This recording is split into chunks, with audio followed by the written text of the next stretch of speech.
ng mga nagbabagang balita. Buto ng mga tao na pinaniniwala ang pinaslang ng rebuilding NPA na diskubre sa Sorsogon. Boom truck na re-rescue sa nahulog na utility van sa Milaor, nahulog din sa irrigation canal. Estudyante sa Bumbon, dismayado matapos hindi makasama sa pangakong educational assistance ng isang kongresista sa Kamsur. Mga agri-products na tampok sa Farmers Festival ng Department of Agriculture.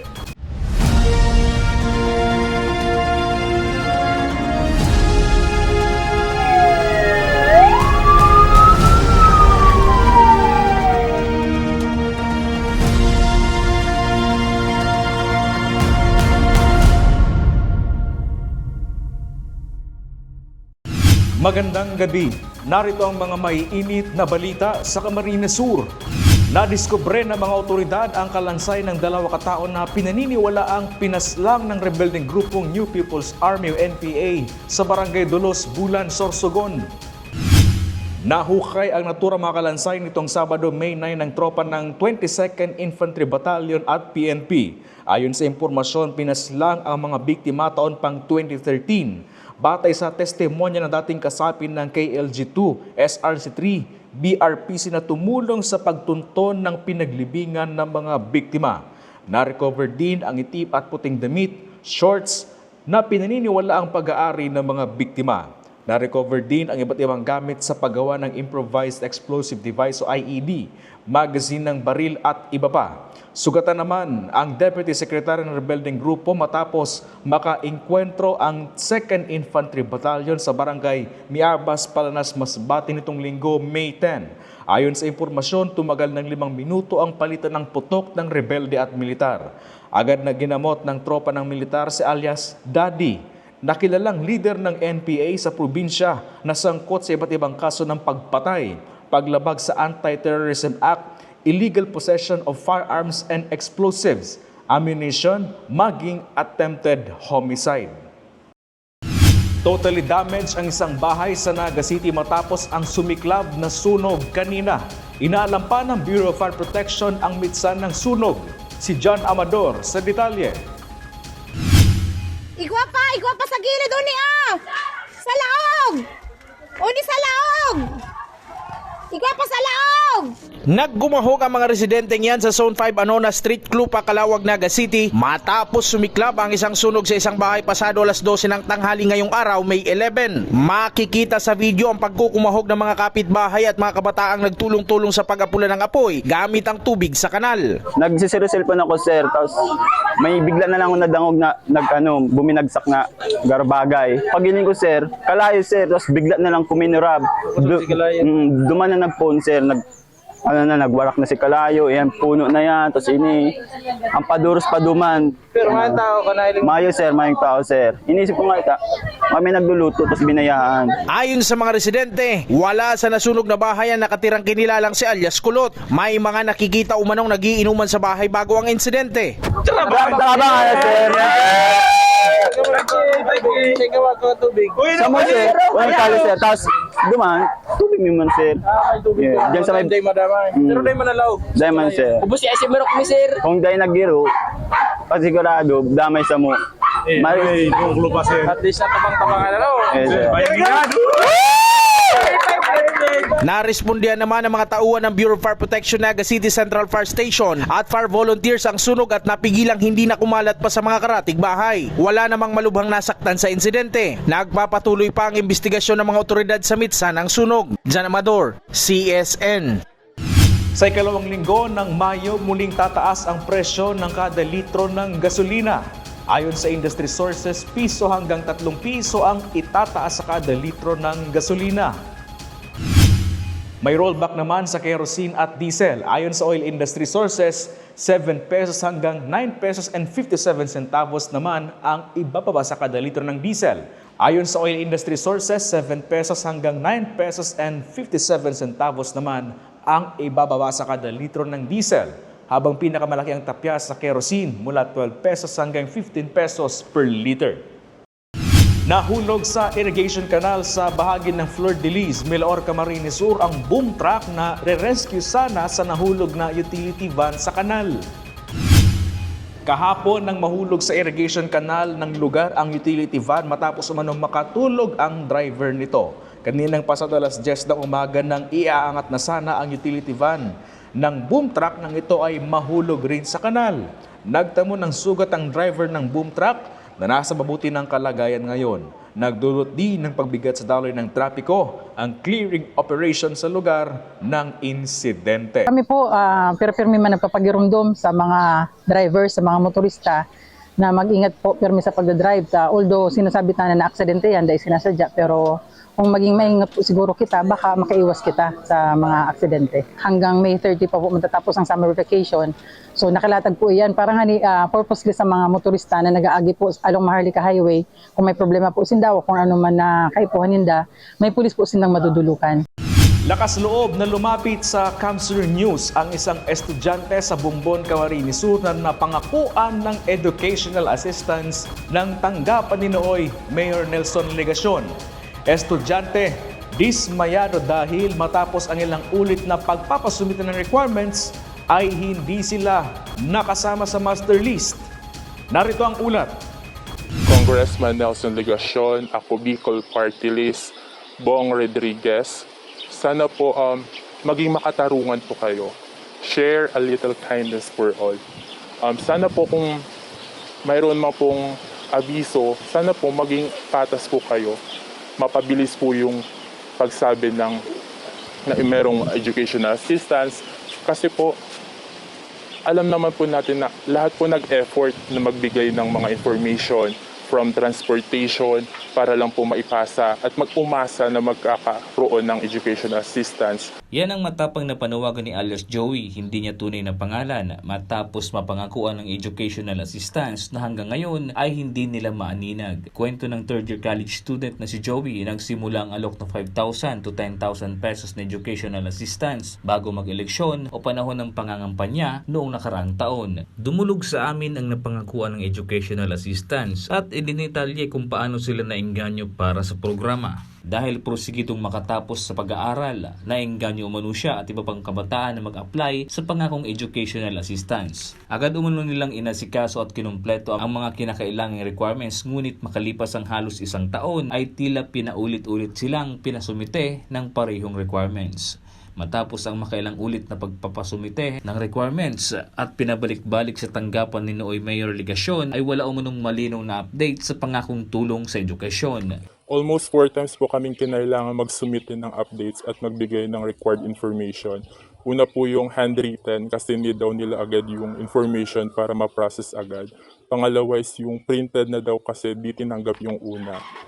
Pangatlo yung galing sa DSWD na form kasi po sabi daw nila DSWD daw po yung magpa-process at magbabahagi ng educational assistance sa amin. At pang-apat po yung recently lang po yung nakaraang April is yung galing na daw po kay Congressman Nelson Legacion with photocopy of ID. Kaya almost half of kabataan po sa amin ay nawalan na lang po ng gana, umasa at magtiwala pa. Dahil sa paulit-ulit na paghingi ng information, ngunit wala naman pong nangyari, mag-iisang taon na po. Mas nadurog umano ang kanilang puso at nadismaya nang malamang hindi sila nakasama sa listahan ng mga makakatanggap ng educational assistance. Sa kabila umano ito ng maaga at makailang beses na pagsusumite ng requirements. Malaki umano sana ang may tutulong ito sa kanya at iba pa niyang kasamahan, lalo't hirap din sila sa buhay. Halos lahat po sa amin hindi po nakasala sa ipinangakong educational assistance. Ilan lang po yung alam namin nakasali, kaya po lubos po kami nalungkot. Siyempre kasi yun na po yung magiging sagot po sana sa aming gastusin sa pag-aaral. Lalo na ngayon sa gitna po ng krisis, napahirapan po sa transportation papuntang school. Yung mga bilihin pataas na po yung expenses namin sa school. Kaya ngayon, hindi alam ni Joey kung paano niya may tatawid ang kanyang pag-aaral lalo't hindi siya nakasama sa inaasahang educational assistance. Nananawagan ito at iba pang kabataang napangakuan ng educational assistance na sagutin ang kanilang hinaing at wag nang mangako kung ito lang naman ay mapapako. Nick De La Cruz, CSN. Ngayong unti-unti na ang nararanasan ang pag-uulan, hindi maiwasang mabahala at mangamba ng mga residente ng Barangay San Isidro sa bayan ng Sangay. dahil hanggang ngayon ay hindi pa rin naayos ang nasirang riverbank na nag-collapse nitong Pebrero. Si Eli Balbin sa detalye. Nangangamba ang mga residente ng Barangay San Isidro sa Bayan ng Sangay dahil hanggang ngayon ay hindi pa rin naaayos ang nasirang riverbank o flood control sa kanilang lugar. Ilang buwan na ang nakakalipas mula nang ito ay masira. Ayon sa mga residente na tumanggi ng humarap sa kamera, malaking banta ang patuloy na pagkakasira ng nasabing istruktura lalo na ngayong nagsisimula na ang tag-ulan. Dahil sa nararanasang panakanakang pag-uulan, posibleng magdulot ito ng pagbaha at panganib sa kanilang mga tahanan at kabuhayan kung hindi agad ito maaaksyonan. Sa kabila ng matagal na problema, wala pa rin nakikitang konkretong aksyon sa rehabilitasyon ng riverbank. Nakatenggal lamang sa lugar ang mga bako at sheet pile na sana'y gagamitin sa pagkukumpuni ngunit hindi pa rin sinisimulan ang proyekto. Sa pagbisita ng Provincial Project Monitoring Team sa lugar, dismayado ang mga ito sa mabagal na usad ng proyekto. Ayon sa kanila, dapat ay agarang tinutugunan ang ganitong uri ng problema upang maiwasan ang mas malalang epekto sa komunidad. Nanawagan naman ang mga residente sa kinauukulan na pabilisin ang pagkilos at agarang ayusin ang nasirang flood control bago pa lumala ang sitwasyon dulot ng patuloy na pag-ulan. Eli Balbin, CSN. Nakipagdialogo si National Police Commission Commissioner Vince Calinisan sa mga opisyal ng PNP sa Camarines Sur. Si John Amador sa detalye. Bumisita sa Camp Colonel Juan Q. Miranda sa Naga City si Commissioner Rafael Vicente R. Calinisan, Vice Chairperson at Executive Officer ng National Police Commission o NAPOLCOM upang personal na makipagdialogo sa mga opisyal at personahe ng Camarines Sur Police Provincial Office. Kasama si Police Regional Office 5 Director Police Brigadier General Erosito Narito Miranda, mainit itong sinalubong ni Provincial Director Police Colonel Virgilio Olalia Jr. ng Camsur PPO. Ayon sa Kaugmakaps, nakakaboost ng moral ng mga personel sa kanilang hanay ang personal na pakikipagpanayam ng opisyal ng National Police Commission. Sinabi ni Commissioner Calinisan, bahagi ito ng kanyang pagbisita sa lalawigan para bigyang diin ang kahalagahan ng integridad, disiplina at dedikasyon sa serbisyo publiko ng kapulisan. Lagi ho tayong nasa balita kung saan tayo ay nagdidisiplina sa pulis. Pero hindi po kasi nababalita yung mga magandang ginagawa natin para sa ating mga pulis. Madalas po tayo nagbibigay ng commendation pero halos di ko nakikita na nababalita yung commendation para sa ating mga PNP officers.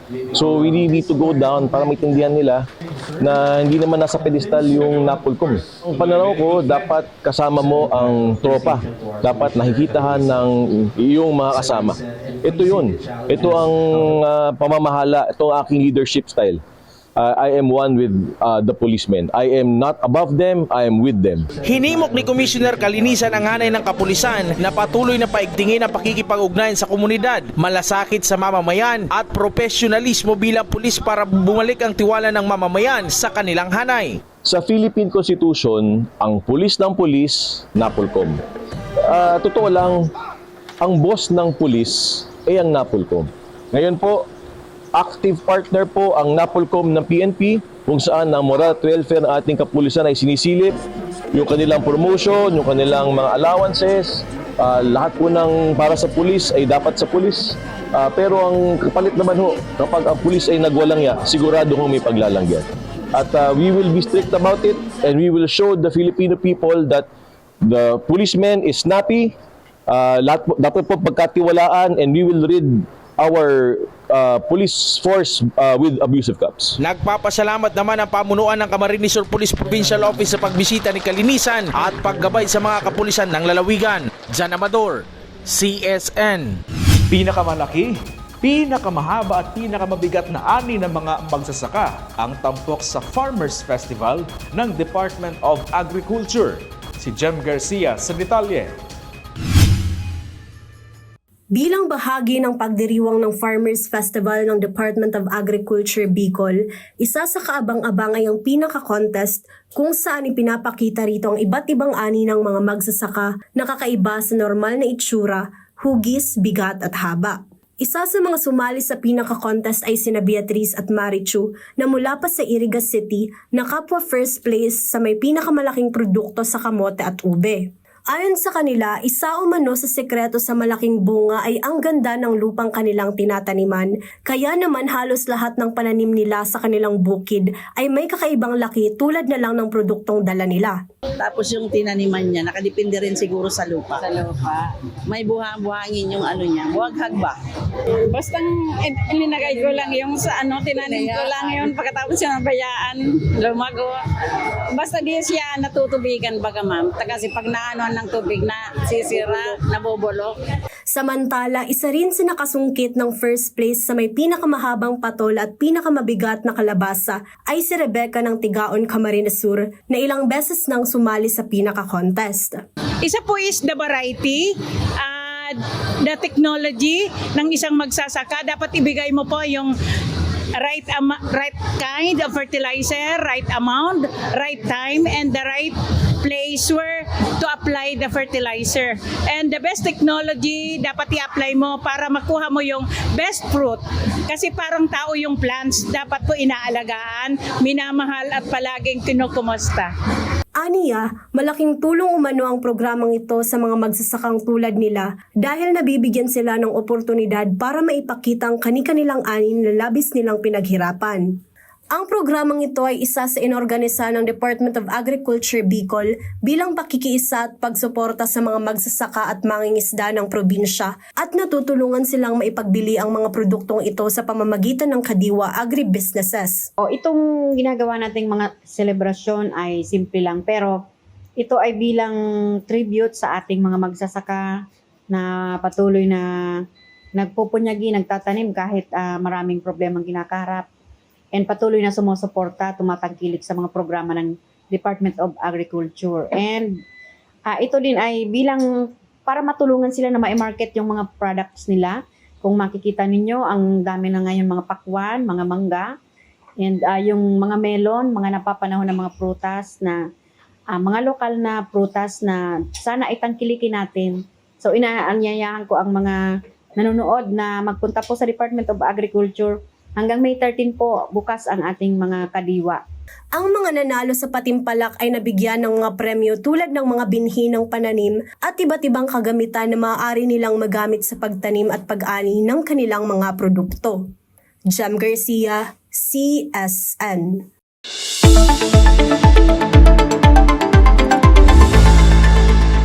Mula tropical depression, humina na bilang low pressure area ang bagyong Kaloy.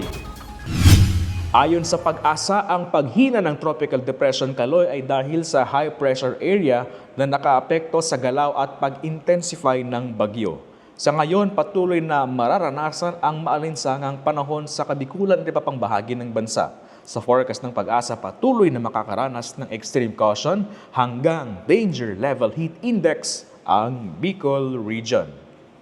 Kalaboso ang dalawang drug personality sa ikinasang buy-bust operation ng PIDEA at PNP. Ang isa sa mga sospek sangkot paumano sa nakawan. Si John Amador sa detalye.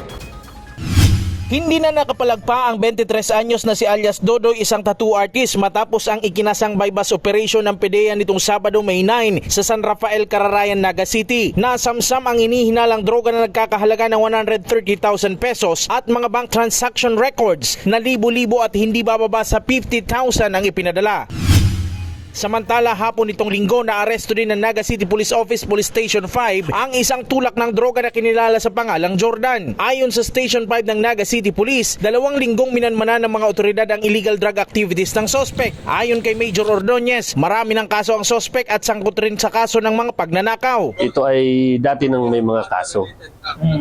So, based on record, may 6 na theft cases itong subject natin and meron pang robbery. So ito talaga yung mga activities niya dito sa area ko. So yan nga, nag-i-involve pa siya sa drugs. Usually nakikita ko diyan siguro yung absence ng complainant sa pagdating sa court hearing. So yan yung mga information na nakakarating sa atin na parang undecided na mag-pursue ng case yung mga complainant kasi nga naaabala daw. Patuloy naman umanong uuli ng PNP ang mga sangkot sa iba't ibang krimen sa lungsod na katuwang ang komunidad. Jan Amador, CSN. Nababahala ang Philippine Statistics Authority o PSA sa sumipang inflation rate sa Bicol Region na pumalo sa 7.6%. Ang hakbang ng pamahalaan para mapababayan, alamin sa ulat ni Regine Bue. Sumirit sa 7.6% ang inflation rate sa Bicol Region nitong Abril. Base yan sa ulat ng Philippine Statistics Authority o PSA sa antas o bilis ng pagtaas ng mga pangunahing bilihin at serbisyo. Itinuturing yung alarming ng ahensya na dulot ng krisis sa Middle East na nagresulta sa pagtaas ng presyo ng langis. Sa ganitong porsyento, malaking epekto ito sa pang-araw-araw na buhay ng kada pamilya dahil mas humihigpit ang pagbabudget ng kanilang kinikita. Bagamat dismiyado ang marami, karamihan sa mga tao ay wala na rin nagawa kundi magtipid at umasa na makakahanap ng solusyon ng gobyerno. Siyempre po, kakulangan po sa pamilya. Like sa food, sa education. Kasi po, mas mahirap po sa part namin na pag ganyan po tumataas, syempre po mababawasan yung sa aming budget para po sa pamilya. Mahirap po para sa amin. Mahirap din kahit papaano. Mahirap. Hindi kahit papaano. Mahirap talaga. Sobrang affected ang mga mamamayan. Lalo na ngayon, naghihirap din ang mga tao ngayon. Ang mga pagtatanim ngayon, kailangan pa rin mataas yung mga abono. Yung mga pang-spray nila, matataas din ang presyo. O ano pa man makukuha ng magtatanim? Siyempre tataas din yung mga pagkain, yung mga vegetables. Kailangan yung abono nun. Parang it's a domino effect. Kasama lahat yan sa pagtaas ng oil. Ayon sa PSA Bicol, ang 7.6 inflation nitong Abril ay lampas sa target rate na 2 to 4% lamang. Kaya itinuturing na alarming ang ganitong porsyento. Ang pangunahing dahilan ng mas mataas na antas ng inflation nitong Abril 2026 kaysa noong Marso 2026 ay ang mas mabilis na pagtaas ng presyo ng food and non-alcoholic beverages na may 5.6% inflation rate. Ito ay may 47% share sa pagtaas ng pangkalahatang inflation sa rehiyon. Ang nag-ambag sa mas mataas na antas ng inflation ng food and non-alcoholic beverages ay ang pagtaas ng presyo ng cereals and cereal product na may 10.0% inflation rate, particular dito ang bigas. Ang pangalawang dahilan ng mas mataas na antas ng inflation nitong Abril 2026 ay ang mas mabilis na pagtaas ng presyo ng transport na may 17.9% inflation rate. Ito ay may 26.1% share sa pagtaas ng pangkalahatang inflation sa rehiyon. Ang nag-ambag sa mas mataas na antas ng inflation ng transport ay ang mas mabilis na pagtaas ng presyo ng mga sumusunod. Gasolina na may 57.7% inflation rate, other passenger transport by road na may 7.3%, particular dito ang pamasahe sa tricycle, at diesel na may 121.4% inflation rate. Ang pangatlong dahilan ng mas mataas na antas ng inflation nitong Abril 2026 ay ang mas mabilis na pagtaas ng presyo ng housing, water, electricity, gas, and other fuels na may 11.0% inflation rate. Ito ay may 23.6% share sa pagtaas ng pangkalahatang inflation sa rehiyon. Ang pangunahing nag-ambag sa mas mataas na antas ng inflation ng housing, water, electricity, gas, and other fuels ay ang mas mabilis na pagtaas ng presyo ng LPG na may 45.1% inflation rate. Binigyan din na malaking salik sa pagtaas ng inflation ang paggalaw ng presyo ng mga pangunahing bilihin at iba pang pang-araw-araw na gastusin ng mga pamilya. Dahil dito posibleng mas marami pa ang maapektuhan kung magpapatuloy ang pagtaas ng mga presyo sa mga susunod na buwan. Kaya tanong ng marami, paano na ang pang-araw-araw na pamumuhay ng mga ordinaryong mamamayan? Samantala may mga inilatag naman na hakbang ang Department of Economy, Planning and Development o DepDep at BSP para kahit papaano ay hindi masyadong maramdaman ang epekto ng mataas na inflation rate. So nagtaas ang BSP ng interest rate April 23 from 4.25% to 4.5%. So ibig sabihin po nito, ang objective po nito ay to temper nga yung pagtaas ng inflation by moderating demand and anchoring inflation expectations. Pag tumaas ang interest rate, ibig sabihin po nito, it follows lang interest rates ng mga bangko, tataas din. So this will discourage investors, businesses, even households to borrow from bank kasi mataas ang pangungutang. So pag mataas ang pangungutang, affected po yung demand, yung consumption spending natin. So in the long run, hindi siya immediate pero bababa yung inflation, it will slow down inflation. Hindi natin baka sabihin nyo bababa ang presyo, hindi po kasi ganun. Pwedeng pataas pa din pero yung inflation rate mag-slow down siya para within the target ma-achieve natin yung 2 to 4%. The government, of course, ramping up the efforts to soften the impact of the prolonged Middle East conflict and ease the burden of rising inflation on the vulnerable sectors po. So, for example, the government recently launched the Uplift or the Unified Packages for Livelihood Industry Food and Transport Program. This is the government's comprehensive and whole of government's response framework to the unfolding situation. Samantala, umaasa naman ng mamamayan na bibigyan ng pansin ng pamahalaan ang mabilis na pagtaas ng inflation hindi lang sa Bicol kundi maging sa buong bansa. Richin Boy, CSN. Fresh from the island province of Masbate at iba pang lalawigan sa Bicol region ang mga signature delicacies with a twist at tampok sa kadiwa ng Pangulo sa Department of Agriculture. Nagbabalik si Regine Bue.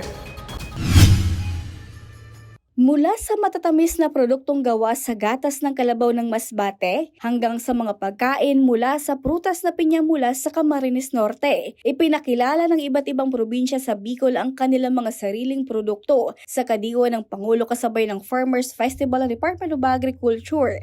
Isa sa mga tumatak sa mga bumisita ang karmelado ng Masbate na gawa mula sa gatas ng kalabaw, kasabay ng kanilang mga dried pusit at iba't ibang klase ng dried fish na kilala rin sa naturang probinsya. Hindi rin papahuli ang Camarines Norte sa pagdala ng kanilang sikat na Formosa pineapple at mga produktong gawa rito. Kabilang dito ang macarons, muffins, empanada at piña-sellos na pare-parehong gawa sa pinya. May ilang baked products din na ang gamit na flour ay mula mismo sa pinya. Meron din namang mga preserved foods, fresh vegetables, prutas at iba pang agricultural products mula sa iba't ibang lugar sa rehiyon na direktang dinala ng mga local farmers at mga MSMEs.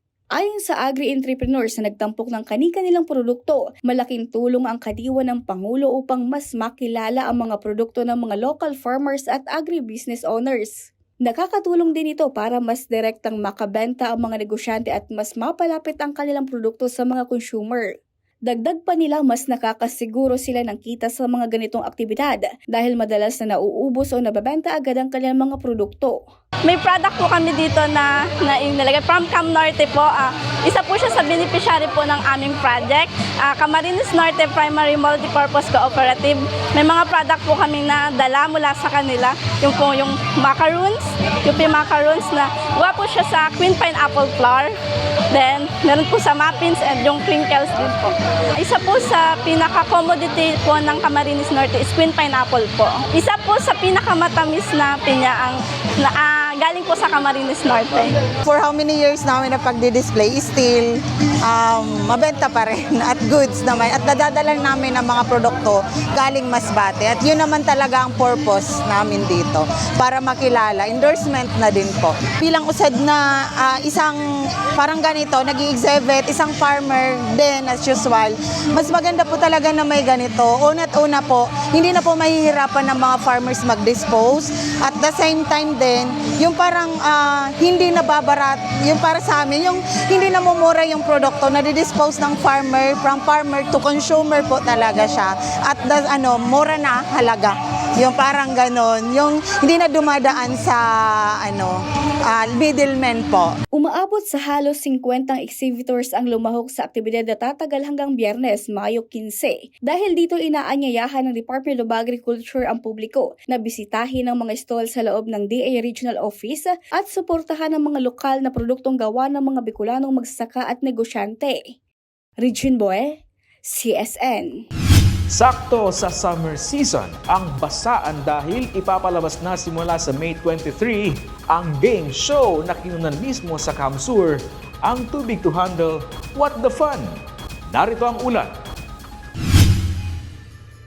Hindi pa man tapos ang summer season, may mauuna ng mambasa. Sa Mayo 23, magsisimula na ang pinaka-inaabangang water game show na ginanap at kinunan mismo sa Kamsur, ang Too Big to Handle, What the Fun? Matapos makilala noon ang karamuan Camarines Sur dahil sa Survivor Philippines, muling itatampok ang probinsya sa national television sa pamamagitan naman ng isang exciting, kwela at puno ng aksyong game show. Ang mga kalahok sa naturang game show ay haharap sa iba't ibang obstacle courses at water games na hindi lang susubok sa kanilang galing, kundi magbibigay rin ng matinding katatawanan. Samantala, pangungunahan ng programa ni Yasi Pressman bilang Tubig Serena, kasama ang kanyang tubig barkada na binubuo ni na Marco Gumabaw bilang Tsunami Pogi, Danita Paner bilang Wet Diva, Sia Mercado bilang Reyna H2O at TJ Valderrama bilang Tubig Jester. Hindi rin basta-basaan ang hatid ng programa dahil may mga papremyo rin na nakahanda para sa mga kalahok, kaya mas aabangan ng bawat episode. Ipapalabas ito simula ngayong darating na Mayo 23. Mapapanood ito tuwing Sabado 1:30 ng hapon at Linggo 2:15 ng hapon sa Kapamilya Channel, A2Z, Kapamilya Online Live at I Want at the Filipino Channel o TFC. Richin Boy, CSN. At yan ang mga may init na balita ngayong araw sa Camarines Sur. Kami ang Capsir News. Ako po si Chris Novelo. Diyos mabalos sa pagtitiwala.